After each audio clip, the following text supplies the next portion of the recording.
Broadcasting from the business capital of the world, this is the Podcast Business News Network. Hey, welcome back, everybody. So many of us are looking to advance our careers. Let's say you do get to that point where you're in a different position, but things have changed since maybe you were working in that last position. Responsibilities have changed. The work culture nowadays have changed. What's going on? What's that landscape look like, and how do you adapt to it? We're going to talk with this gentleman about that today and so much more. And he helps people navigate this all the time as an amazing transformational coach, business coach, and so much more. He's with Cool Persistence Coaching LLC. That's his company. Martial Dumlao joins us once again. How are you doing today? I'm doing great, Steve. It's great to see you out there in Long Island. Awesome. Your homeland, actually. It is. It is. Good old Islip and Connecticut High School. There you go. Well, it's great to have you back here. And we've talked about a lot of different things, including pillars of success and how that looks in different areas. But if you're fortunate enough to move your career forward, things are different than they were, I don't know, even like 10 years ago, 15 years ago with digital, everything. Yes. What are some of the main changes that are on your radar that you let people know about or you coach them about? Oh, okay. Well, when you do get hired or you actually get promoted, things have changed, and the things that you're used to do probably not relevant or maybe not going to work because of technology, because of culture. And I like to help emerging and business leaders and these ambitious leaders to get promoted. Take a look at what I call this pyramid where there are visible elements in the culture, things that you can notice right away. You can see, hey, this is how they dress. Maybe it's, polo shirt and, jeans or whatever that is, or maybe their logo, right? That's the visible elements. And then the behavioral ones, like what happens in meetings, so you sit there and what happens in meetings or how are decisions made. Then you get to the underlying subculture, the things that are actually hidden. For example, how do you get a new initiative going in your business now that you're a leader and now you're in charge of, let's say, product development and you're an R&D? How do you get that new initiative going? And who do you have to talk to? Now it's the underlying. Who are those folks that will influence that decision or actually put a stop to it, right? And it may not necessarily be in your department. It could be somewhere else. And so I talk about omnidirectional relationships. And so those are the things that leaders and new leaders, right? They get placed in this position, they get hired. This is great. You only have about 90 days to actually start moving. And I remember just for myself, in one job that I had, the boss told me 3 days, training wheels are off. And that's all you had, right? So again, it just depends on what it is, but usually you give yourself 90 days. And here it's that subculture. It's those things of how decisions are made. Who are those influencers? How are the meetings? Are the meetings just for discussion, or are the meetings are rubber stamped, or are the meetings really, decision meetings, and they're looking for, buy-in from everybody? And if you did not speak, let's say, to somebody that may impact, just say, well, what about this? And didn't even cover that staff work beforehand, chances are, the decision that you may not get approved because you didn't talk to them. Lots of questions here. When you start that new position, you're the new person in town, right? You don't really have just what you said, a grasp on their procedures, but you also want to look competent. So how do you navigate that? I obviously ask questions, but I would think there's a fear in the questions that you ask because you don't want to have imposter syndrome, but maybe there's a little bit of that's going on there, especially when you're the new person in town. Yeah. So what I think and encourage them folks to do is actually take their own assessment of what their biases are and what their weaknesses are. And I think if you know that when you walk in, you're confident on where you need to look and where you need to improve on. For example, there's a book out, Michael D. Watkins talks about the first 90 days. That's the name of the book. The first 90 days, what are you going to do? So actually you do an assessment, the technical problem, and group it into technical, political, and then cultural. And this is where your weaknesses are. Let's say for HR, let's just take HR. You the new manager, and now you have 50 people working for you now instead of having a team of 2 or 3, right? How are rewards and appraisals given, right? That's the technical thing. Do you even shy away from that? And then the political is that employee morale. What's it like? We talked about it a couple of weeks ago, quiet quitting, are they hanging out at the, at the coffee machine too much, or are they teleworking and remote work, but you can't get a hold of them? What's that morale doing, right? Quiet quitting. And then the cultural is, how's the equity and fairness going, right? So where do you lean toward? And if you're weak at one of those, then maybe that's the one that you really want to seek with HR to say, hey, I may need a mentor, I may need a coach, I need somebody to help me to do that, right? Because that's usually what happens, that we tend to shy away from the ones that we're not good at, and we focus on the things that we're really good at. The thing is, when you're in a leadership position, you have to be comfortable with the uncomfortable, because you're moving up now. The things that work for you in the last position may not work for you in this position. So that's just one of it, right? So you can go to operations, you can take any one of those things: financing, operations, even R&D. This is going to be an odd question I'm going to pose to you. Sure. I'm close with somebody who has had a job for almost a year, and she required some training. Mm-hmm.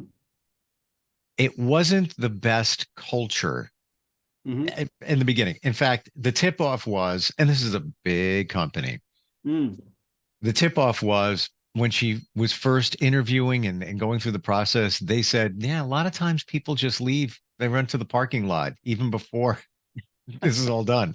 That should have been her tip-off. Right. They actually told her in the beginning during the training, at one point, you're going to get to this point, and it was very short. It was just a few weeks. Don't ask any more questions. Like, now you're paralyzed. If you have a question, you feel like you're doing the wrong thing. Just the culture. She took time off for major surgery, heart surgery. They didn't even call her to see how she was doing. Right. So where I'm getting at with this is, she doesn't like working there. And she's been looking for another job a long time, for a while now. And it's even mentally cut into everything, because it's just not a great culture. How do you identify that, or those situations, or a company culture, or what the company's all about, before you take that job? How do you do that research? How do you find those things before you're signing on the dotted line, so you know what you're dealing with? Right. So, those are really great questions. And the research is, you go online, look at their website, look at what they're doing, right? And usually now, if it's a public company, you can actually look at their finances. You can look at their 10K filings. What are they doing if it's a public company? See, are they looking at buying out another company? You can actually look at those. Those things are public, right? So if there's some kind of merger or something's happening, then hey, maybe if you get hired, are you going to be one of those billets and everything else that when they actually merge, then all of a sudden you're going to be laid off, in the next 6 months? Right. Yeah. Right? Good point. Right. Yeah. Right. So the 10K filings is really something that, that is public. And for a public company, why not do it? Right. I think that's a prudent way to take a look at who actually are the decision makers. Who are the CEOs, the board of directors? What are they thinking about? Where are they going? And you can actually look, when you look at that, you can even look how the money is being spent and the cash flow, right? Where is it actually going? Is it going into R&D, or is it actually going into, operations? And they want to increase the quality of their product and things like that. Follow that through. Okay. That's a smart way to do it. Now, if it's private, that's very difficult to do, obviously, right? And that's where you start, you do the best due diligence you can. And I think at the interview is where you ask the questions. I've always helped out other emerging leaders that when they do apply for a job, have like 2 or 3 good questions to ask what's going on with the company, or even that. Because if you say I have no questions, then obviously it tells the interviewer that you didn't do your homework. Right. Right. Right. I've done that a few times when I was actually in HR, right? We've prepared standard questions to ask. And one of them that I've always put down is, have you looked at our company's website and what we do for our mission?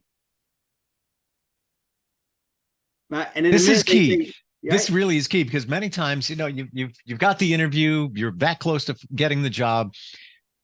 You don't want to screw it up.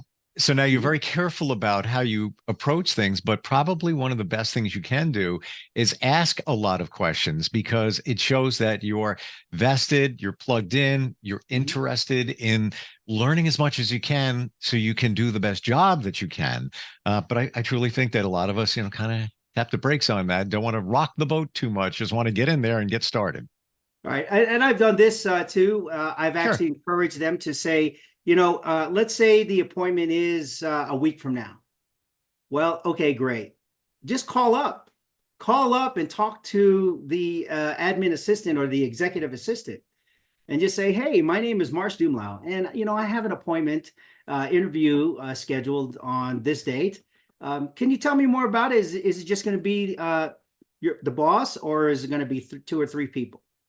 And if they say, well, we're not at liberty to say that, I said, okay, great. Well, and ask them their name. Hey, what's your name? I didn't get your name when and when they start asking, well, hey, you sound great, or you sound, maybe, you sound great, and you guys have a great day, and it's a pleasure talking to you, right? So you can actually get that feel, even how they respond, even how that answering service responds to your phone call, Mm, mm. right? They say, yeah, it is that how do they treat their employees, or how did folks come in, right? And This is good stuff. It really is. And right, I think for many, they may think that uh it's not as important as it is, but I believe it's everything. In my life, I've learned one thing, many things, but one in particular, people show you who they are in the beginning. yes, They're giving you the information you need. You need to see it, process it, and use it as you choose. But it's all right there, even with my friend. When they said, yeah, a lot of times people kind of run to the parking lot. They don't even finish, the interview process or day one orientation right away. And when she told me that, we laughed like, really? Wow. yeah, That's interesting. yeah. No, that we're telling you what's going on, that maybe the culture isn't the greatest. And even to your point, Marsh, when you call up the person that's just answering the phone, whoever they are, even just to say, yeah, I'm coming down there for that interview. Maybe I'll meet you. Yeah, looking forward to Yeah. learning more about the company. Maybe they'll share a little bit more that you've kind of, opened the door a little bit.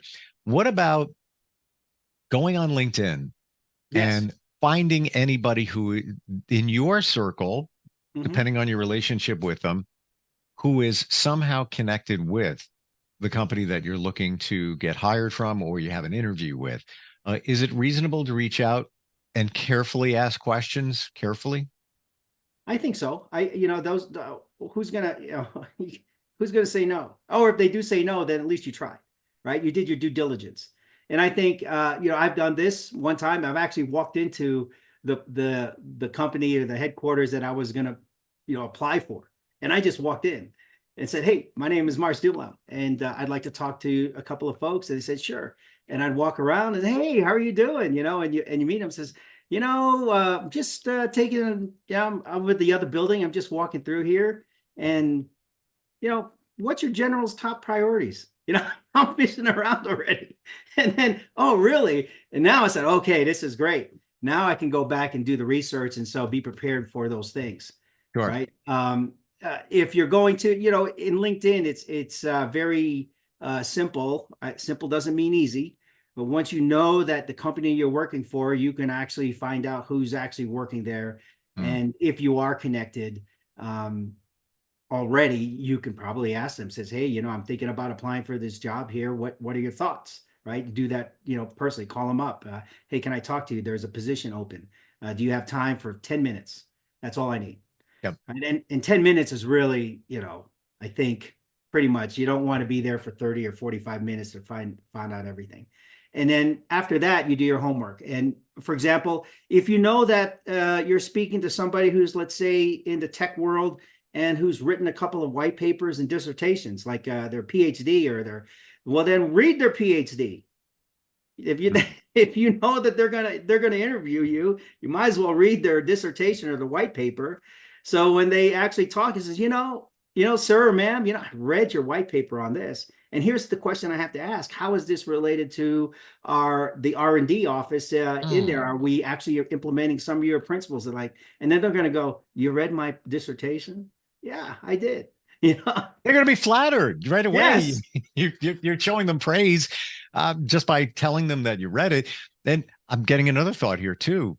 You're going on maybe the company's LinkedIn profile, Right. but start drilling down to some of the employees, the CEO, the CFO, whoever it might be, and start learning about them and also their likes, maybe dislikes. It's just going to give you more background. The more you have, do you feel a lot of times when a position is at your doorstep that we just bow to it like, oh God, oh, this is going to be great. Instead of looking at it as is this right for me? Is it? Yes. It's almost as if you're the client at the moment. You got to make sure it's a right fit for you, as opposed to seeing dollar signs and this being oh so great, because maybe it isn't oh so great. You have to really determine that. Right. I mean, if it's remote or if it's actually on site, right? Those are the things. And then you can look at what's the size of the company. Again, if it's a public company and the size of it, what are they doing in the financial side? How are they structured? Right. You can look at, and if you're an MBA, there are 16 performance ratios that you can do for a public company, and you can determine whether they're doing good or not. Right. And that's just your due diligence and your research. And the challenge is getting to that subculture, right? We can see the visible stuff at the top. I told you the pyramid, and then how things are done. It's really getting down. Really, how do they conduct business? Is it, there may be I used to call this the Ram Racy. It's a project management term. Roles and responsibilities matrix. Who's responsible? R. Who's accountable? A. C is who's the consulted, and then who's the informed. Well, when there's only one accountable, because that's the one that has the purse strings. Well, who is that? It may not even be in your department. Right? Interesting. Right. And then all of a sudden, there's the one that's consulted. Well, that's the two-way communication. Hey, what's your opinion on this? Or it has to go here and you've got to do something. The other office has to do something. So they're the consulted. The informed doesn't necessarily need to reply back to you, but they just need to be informed that this is going on. And sometimes in a meeting says, well, I was never told about that. And next thing you know, the leadership is going to go, well, why didn't you let logistics know? Or why didn't you let supply know? Now, all of a sudden your decision, you hope to reach a decision. You don't get it because we didn't look at those who are informed. And that's that omnidirectional relationship. It used to be just up and down. Now, when you're in a leadership position, really got to know your internal and external stakeholders to the point where your distributors and your suppliers sometimes.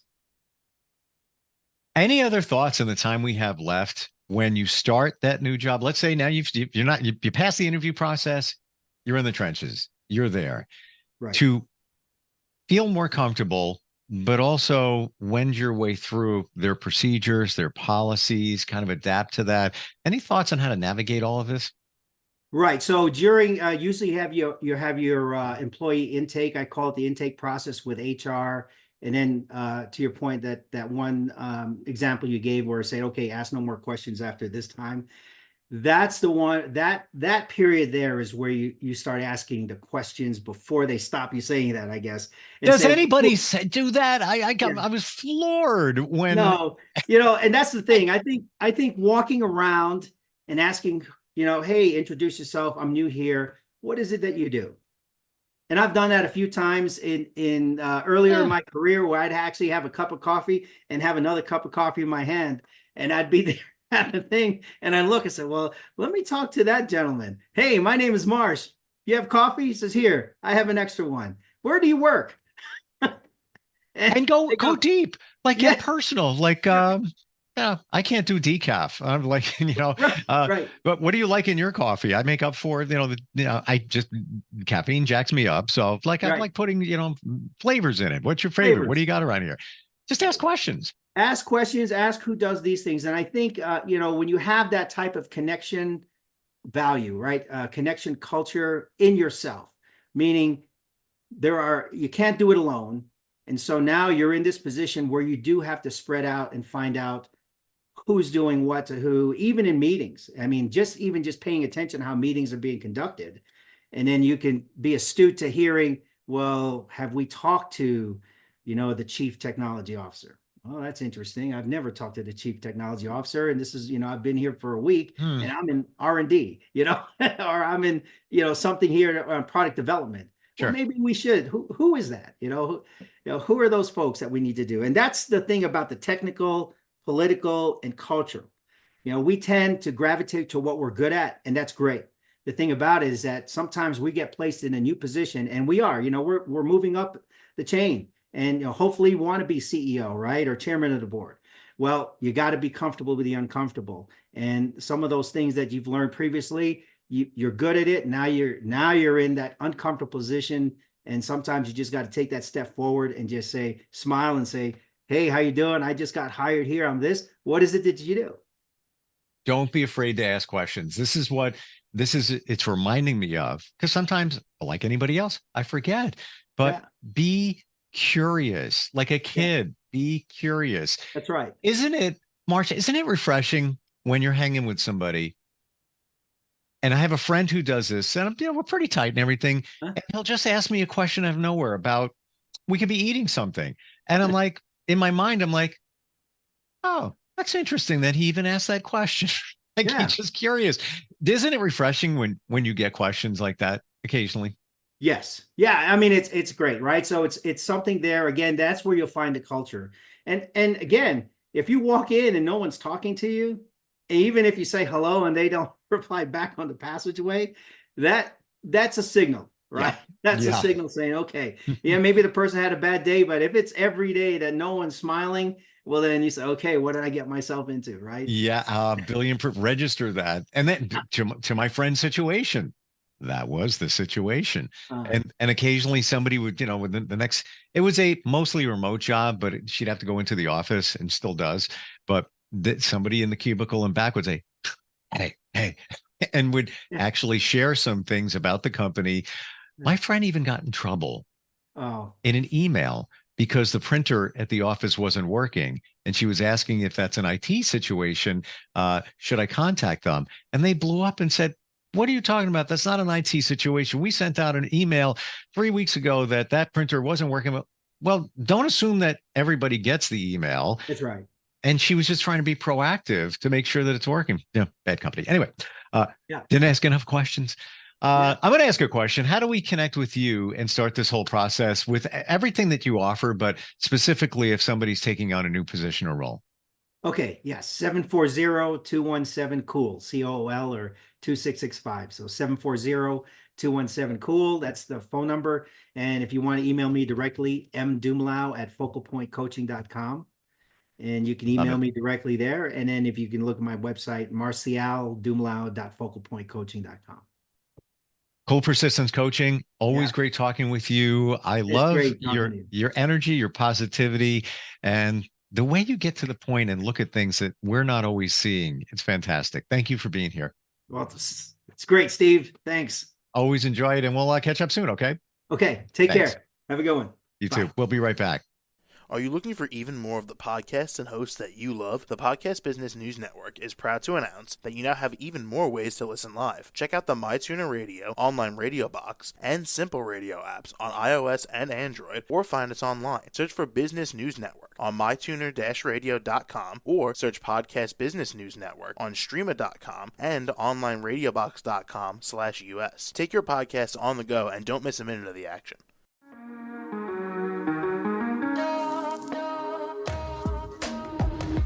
Broadcasting from the business capital of the world, this is the Podcast Business News Network. For nearly 2,000 severely injured veterans, everyday life has become filled with barriers. day-to-day simple tasks can become pretty daunting. I have to carry my chair up 2 flights of steps or have somebody do it for me. What scares me the most is just the falling. When I'm struggling with my house, I think, to have that one great barrier just knocked down, it's crucial. Home for Our Troops is a wonderful nonprofit that builds a Mortgage-free, fully adaptive, handicap-accessible house. And there's no catch. It'll be our very first home that we've ever owned. This is a game changer. This is where your life begins again. We need you to join us in completing this important mission. Please visit hfotusa.org and help build homes and rebuild lives. Because of you, everything's going to be okay.